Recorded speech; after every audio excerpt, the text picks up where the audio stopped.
estava falando nos bastidores, Pedro, de duas coisas, né? Primeiro que um dos pontos que a gente estava organizando os nossos convidados de hoje, compondo essa live da tarde, é que tinha bastante gente ainda com problemas na internet por conta de uma chuva corrida na sexta-feira. Hoje já é terça e ainda tem desdobramentos dessa tempestade que durou pouco, mas causou muito estrago. O que você tem sentido aí desse acontecimento?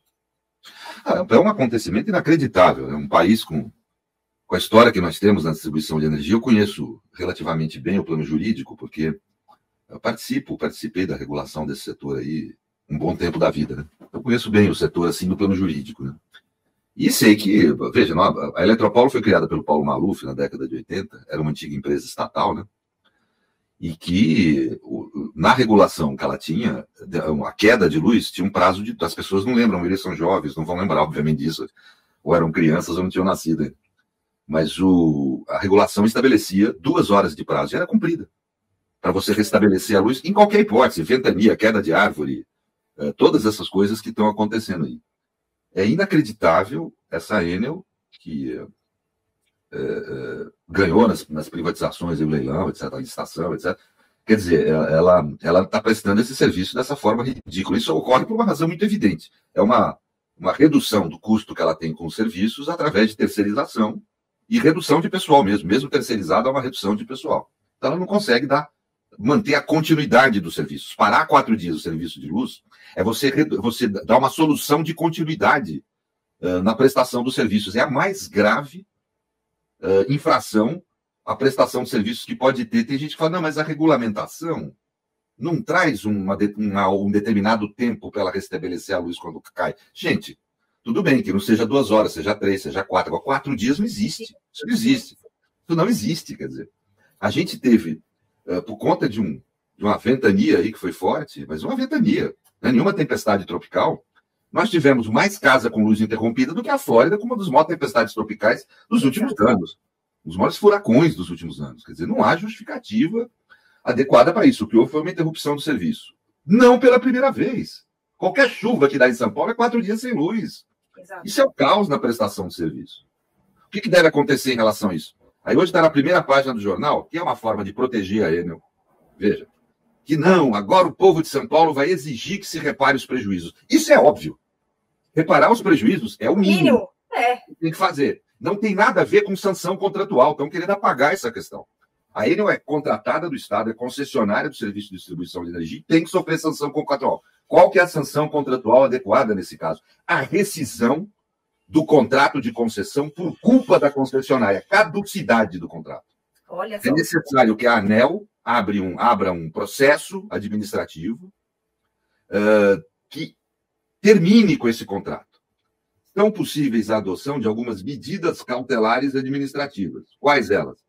A ocupação provisória de bens e serviços da concessionária. Ou seja, de forma imediata, se providenciar intervenção na empresa, afastar a direção privada, o Estado ocupar a empresa, ocupar bens e serviços e pessoal, até que o processo administrativo termine e se encerre esse contrato, imputando a Enel toda a responsabilidade, inclusive financeira, pelos prejuízos que daí ocasionou não só aos usuários, como ao Estado.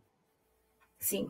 A Enel tem que pagar pelo prejuízo que está ocasionando aos usuários, a nós, mas também pelos prejuízos que ocasiona ao Estado. E tem que perder o contrato administrativo, não permitindo a ela que participe mais de licitação aqui pelo prazo que a lei estipula. Isso chega nos usuários, Pedro? Como assim? Essa restituição, rescisão, ela chega nos não, usuários? Não, você tem que fazer 2 coisas. São 2 tipos de indenização diferentes. O que ela deve para nós, por exemplo, queimou aqui o equipamento aqui em casa. Eu vou lá, apresento a nota fiscal na ilha e exijo que ela me pague. Pronto. Sim. Né? Ou o meu restaurante deixou de funcionar. Eu tenho o prejuízo com perda de equipamento e tenho o que a gente chama de lucro cessante, aquilo que o restaurante deixou de ganhar aqueles dias. Sim. Né? Que ela tem que indenizar. Agora, além disso, ela tem que indenizar o Estado pelo prejuízo que ela está ocasionando no serviço público. Perfeito. Né? A economia da cidade se ressente disso. Há uma queda na economia da cidade. Há uma queda de arrecadação fiscal por conta disso. Há uma série de problemas que isso ocasiona. Ela tem que indenizar o Estado. O Estado tem prejuízo com essa solução de continuidade. Agora, eu fico impressionado, e vou aqui dizer, com todos os níveis de governo, porque o governo federal tem a ANEEL que toma conta disso. O governo estadual tem uma delegação feita pelo governo federal para fiscalizar também, tem uma agência que fiscaliza.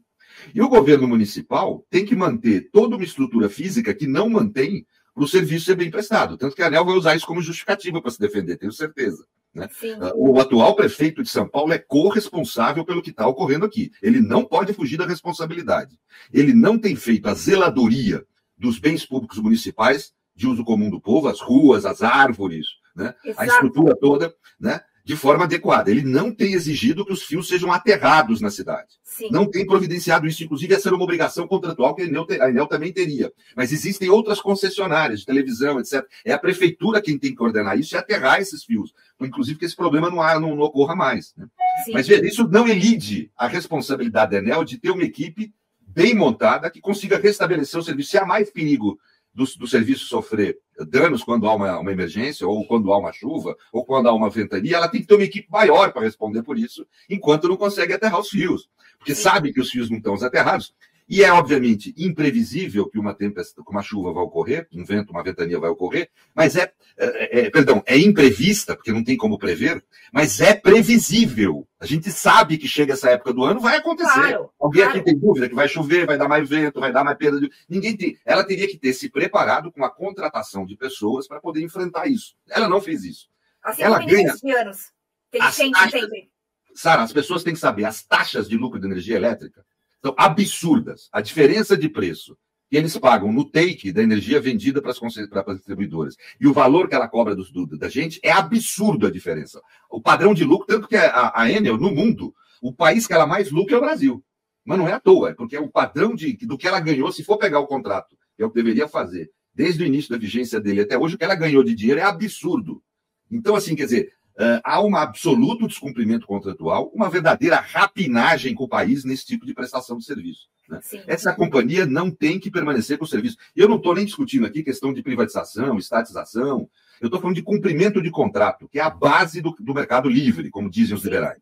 Se você for discutir mercado livre, é a proteção dos contratos, o que significa dizer que os contratos sejam realizados. Quando eles não são realizados, tem que ter sanção. Essa que é a forma como você protege o mercado. É história para boi dormir, vi dizer que isso afugenta investidor. O investidor entende na hora. Eu assessorei grandes empresas na área de prestação de serviço público, empresas multinacionais. Eu posso garantir, ele sabe na hora que o serviço foi mal prestado e que é razoável rescindir. Na Alemanha, para você ter uma ideia, sabe?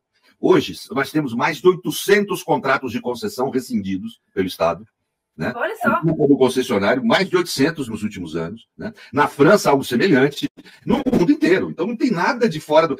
Uma coisa é você chamar o investidor para investir e vem aqui e estatiza, por exemplo, o serviço sem motivo. Quando não há cumprimento do contrato, como é o caso da Enel, é pacífico no mundo, que isso não afugenta ninguém. O investidor, aliás, ele prefere países onde os contratos sejam cumpridos, para um lado e para o outro, porque isso lhe dá segurança jurídica. Né? Agora, o que nós estamos tendo? Um comportamento da ANEEL vergonhoso. Sim. E isso não é governo, como as pessoas têm falado, porque a maioria dos integrantes da ANEEL não foram indicados pelo atual governo, foram indicados por Jair Bolsonaro. E essa gente, vergonhosamente, está sendo capturada. É essa expressão que usam teóricos no assunto, para, de uma forma gentil, dizer que há uma suspeita de um comportamento muito estranho. Um comportamento muito aliado ao interesse privado, o que só pode se justificar por razões escusas. Não tem outra razão para ter esse tipo de comportamento. Então, agora, corretamente, o governo, só para terminar, me desculpe, o assunto me parece relevante, eu tenho que falar, estou com raiva disso. Né, que isso movimenta muita gente, né, esse tipo de afeto. Mas então, como eu estava falando, a ANEEL, o governo agora, corretamente, determinou a CGU que instaurasse uma investigação sobre o porquê que a ANEEL está adotando esse comportamento de nada fazer. Precisa punir os integrantes da ANEEL no plano administrativo e penal. Eles têm mandato, mas esse mandato está sujeito a ser interrompido caso eles cometam ilicitudes. Essa postura em relação à ANEEL é absolutamente ilícita e levanta séria suspeita de captura da agência, de corrupção da agência.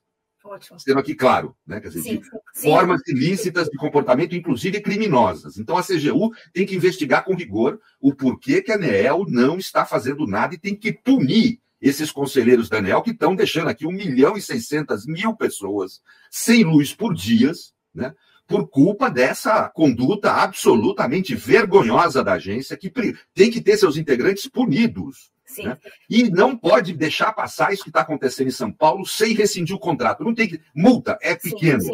Multa existe para pequenas falhas na prestação do serviço. Não existe para ruptura na continuidade do serviço. A única sanção possível é acabar com a concessão. E eu acho que mais, não adianta, como demora um processo administrativo, você tem que dar direito de defesa e tal, tem que haver imediatamente o uso dessa medida cautelar administrativa, que é a intervenção no serviço. O Estado afastar a direção privada, ocupar bem serviços e estrutura da concessionária e passar o Estado a conduzir esse serviço até que se rescinde o contrato e, eventualmente, se faça uma nova licitação. Mas na mão dessa gente criminosa que está aí, dessa empresa, que está cometendo esse crime contra a cidade de São Paulo, não pode ter nenhum tipo de vacilo, tem que intervir.